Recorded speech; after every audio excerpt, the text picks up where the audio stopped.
a flow to history and culture. This flow is rooted in what people think, and what they think will determine how they act. There is violence and a breakdown in society up to the point in which it's unsafe to walk through the streets in many of the cities of the world. On the other hand, there is a danger of an increasing authoritarianism to meet the threat of chaos in our own countries and internationally. Should we despair and give in? If not, how should we then live? The answer as to whether we should throw up our hands and give in is no. There are good and sufficient reasons for this. We can receive help from a quarter, which would be unexpected to most modern men.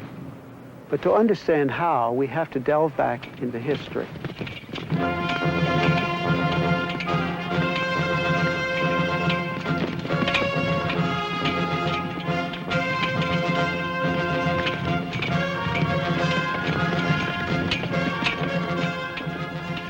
I will begin with the time of the Romans, because the Roman civilization is the direct ancestor of the modern European world. From the time of the earliest conquests under the Republic, right down to our own day, Roman law and Roman political ideas have influenced the European scene, the whole Western civilization.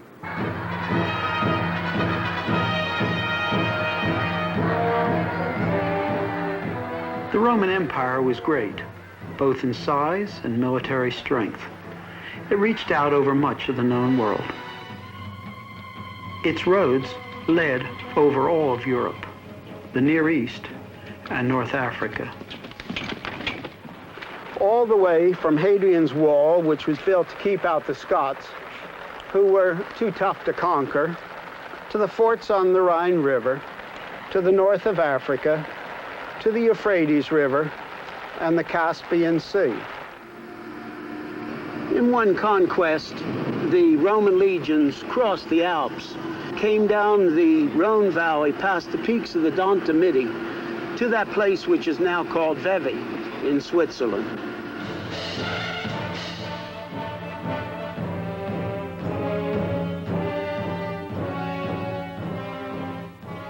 For a time, the Helvetians, the principal inhabitants of Switzerland, held them in check and made the proud Romans pass under the yoke, ironically imitating the custom of the Romans, who had the warriors they conquered pass under a yoke. This was a temporary reversal. Not much could hold back the Roman legions, neither difficult terrain nor the armies of their enemies. They passed up over the hills and conquered the ancient Helvetian capital, Aventicum, today called Avanches. One can imagine a Roman legionnaire who slogged home from the vastness of the north. As he mounted the hill and looked down on Avanches, a little Rome as it were, with its amphitheater, its theater, and its temples.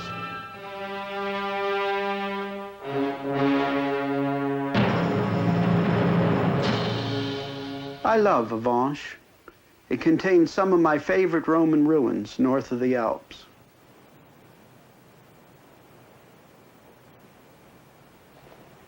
Some have said, although I think it's a high figure, that at one time 40,000 Romans lived here.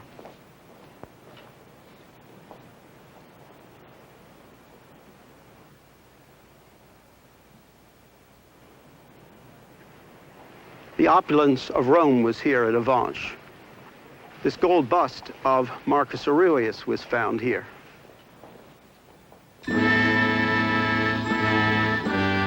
Rome left its magnificent treasures in art and architecture across the whole empire.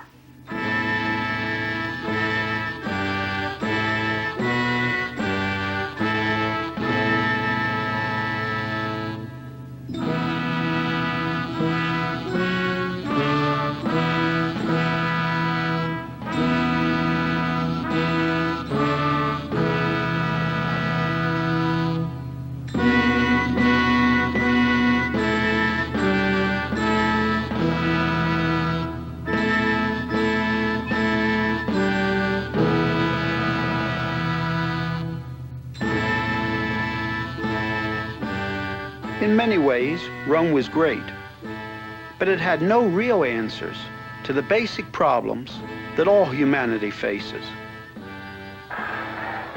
When a culture tries to build only on its military strength, very, very soon, these will prove not to be sufficient, for the simple reason that without a sufficient base of knowing what is right, what is wrong, why we should do certain things in contrast to why we should do certain others, no amount of military might is sufficient. Rome first tried to build upon the decisions of accepted citizens of the Republic, and later on the decisions of its emperors. But the attempt ultimately failed, because it was not a sufficient base on which to build a society. And they never had the kind of democracy we have, where everybody shares in it. But for those who were the real citizens of the state, they just tried to build on their opinions, and this totally failed. And then they turned to their gods. This is the goddess Diana, whose temple was in Ephesus, which is in modern Turkey. The Romans, like the Greeks before them, also tried to build upon their gods, in the hope of having something big enough upon which to rest their society. But their gods were not big enough, because they were finite. That is, they were limited. They were like bigger men and women, not basically different from human men and women. They were amplified humanity, not divinity. This being so, the Romans had no sufficient base intellectually. That is, they did not have anything big enough or permanent enough to which to relate either their thinking or their life. Therefore, they had no value system strong enough to bear the strains of life, either individual or political.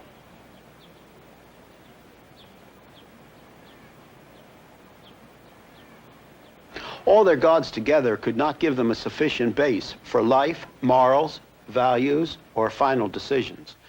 The Romans made their own gods depending upon their society, and when the society tumbled, their gods tumbled with them. Thus, the Roman experiment in social harmony, based on an elitist republic, ultimately failed. The Senate no longer could keep order. Armed gangs terrorized the city of Rome, and the normal functions of government were disrupted as rivals fought for power. Self-interest took the place of social interest, no matter how sophisticated the trappings. Thus, in desperation, the people accepted authoritarian government. In the days of Julius Caesar, Rome turned to an authoritarian system centered in Caesar himself. As Plutarch put it, the Romans made Caesar dictator for life,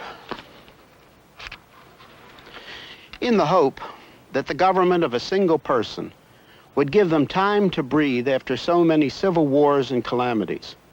This was indeed a tyranny avowed, since his power now was not only absolute, but perpetual too. After Caesar's death, Octavian, later called Caesar Augustus, grandnephew of Caesar, came to power. The great Roman poet Virgil, friend of Augustus, wrote in his Aeneid, saying that Augustus was a divinely appointed leader, and that Rome's mission was to bring peace and civilization to the world. Because Augustus offered external and internal peace, while keeping the outward forms of legal constitutionality, Romans of every class were ready to allow him total power in order to restore and assure the functioning of the political system, of business, and the affairs of daily life. After 12 BC, he became the head of the state religion with the title Pontifex Maximus.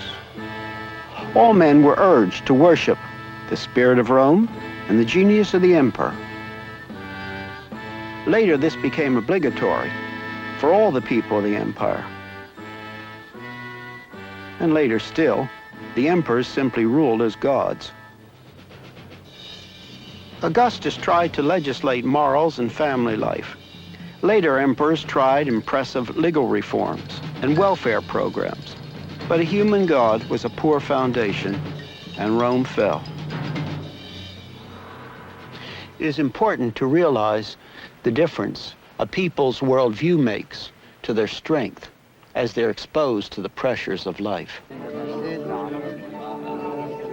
In the Roman era, we must understand that when one became a Christian, it meant that he stood not only opposed to the surrounding religions, but the entire culture built on those religions.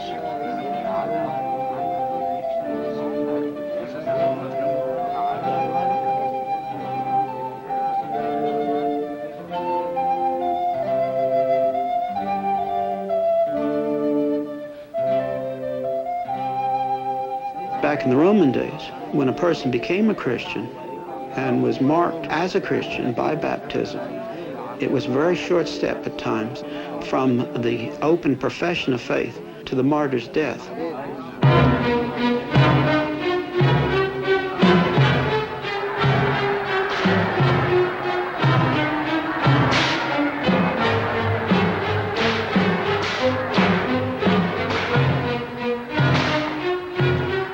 Rome was cruel, and its cruelty could perhaps be best pictured by the events which took place in the Roman arenas.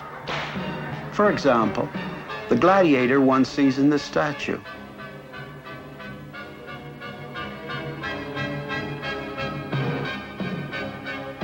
Or the Christians thrown to the beasts as people watched. Let us not forget why the Christians were killed. They were not killed because they worshiped Jesus. At that time, many religions were practiced in the Roman world. Some were called the mystery religions. Here, for example, we can see one of the initiatory rites practiced by one of these religions, depicted in this Roman house in Pompeii. Nobody cared who worshipped whom, as long as the unity of the state was maintained, centered in the worship of the emperor. The Christians were killed because they were rebels, and this was especially so as they lost the support of the Jewish synagogues, and therefore the immunity which the Jews had since the time of Caesar. We may express the nature of this rebellion in two ways, both of which are true. We can say they worship Jesus as God, and they worship the personal, infinite God only.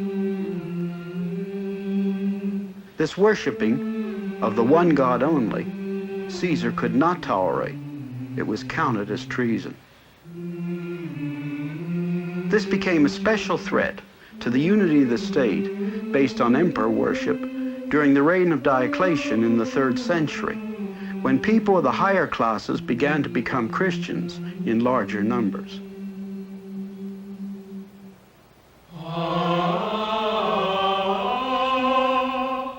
In the Roman era, when one became a Christian, it meant that he stood not only opposed to the surrounding religions, but the entire culture built on those religions.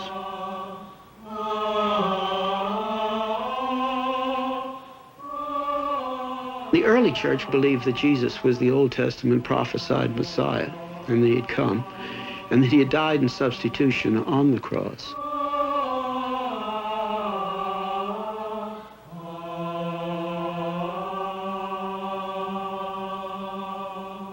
The second thing, however, is something that we're apt to forget, and that is that they really did believe that the Old Testament and the revelation in Christ and the growing New Testament, it was growing then, of course, say the 1st century, was God who had spoken, and that God had given truth. And as such, they were not caught in the flux of the relativistic Roman world, because it really was relativistic, much like our own day. A weak base for a culture or an individual can only stand when the pressures are not too great. As an illustration, let us take this bridge. The Romans built many little humpback bridges like this over the streams of Europe. People and wagons went over them safely for centuries, for 2 millennia. But now, if someone would drive a heavily loaded truck over these, they would break. It is this way with the lives and value systems of individuals and cultures. If they have nothing stronger to build upon than their own finiteness, their own limitedness, they can stand if the pressures are not too great. But as the pressures mount, if they do not have a sufficient base, they crash, just as these Roman bridges would crash if someone drove over them with a modern 10-ton truck. Culture and the freedoms of men are fragile. If there's not a sufficient base, it only takes time, and often not a great deal of time, before there is a collapse.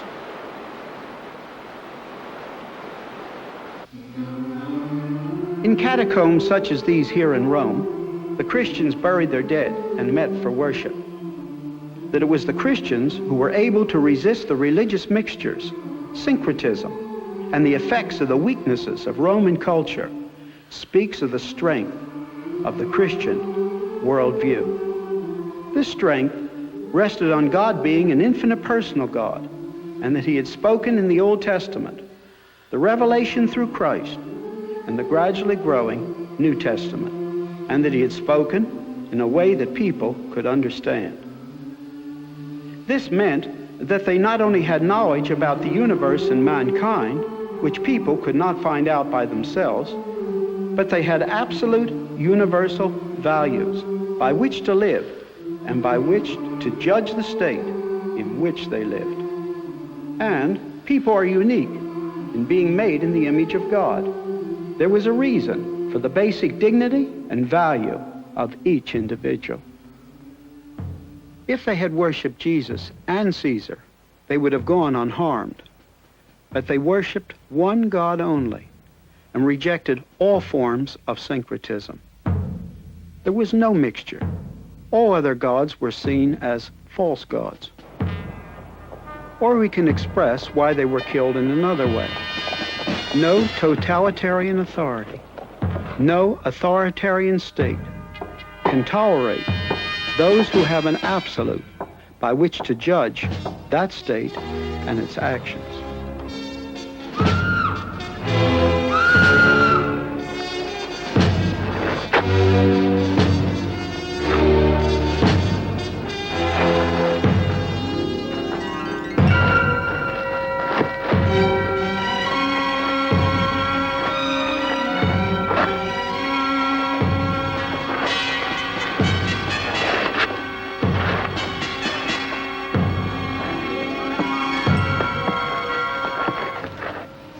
The Christians had a universal standard by which to judge not only personal morals, but the state.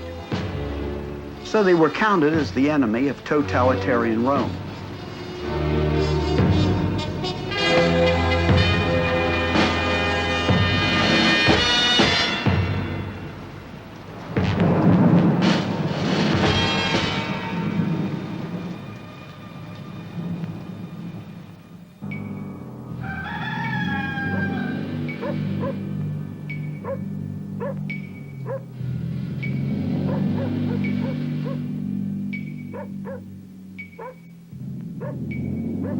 Even though many of the Christians were martyred, they had the answer, which the Romans did not have, as the Romans tried to build upon the state or upon their limited gods. The Christians continued to grow in numbers and continued in history. The Romans had the Christian answers before them, but they turned from that base, which would have given their society the answers they needed, and their society collapsed. As their empire ground down, the Romans, in their decadence, were given to a great thirst for violence and the gratification of their senses, as in their rampant sexuality. Here in Pompeii, a century or so after the Republic had ceased to exist, the phallus cult was strong. Paintings and statuary of exaggerated sexual content adorned the houses of the affluent, Not all the art in Pompeii was like this, but that which was of sexual representation was just plain blatant.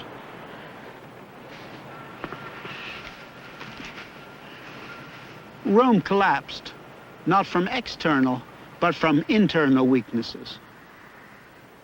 Even though Emperor Constantine ended the persecution of the Christians, and Christianity became a legal religion in 313 AD, and the official state religion of the empire in 381 AD, the majority of the people went on in their old ways.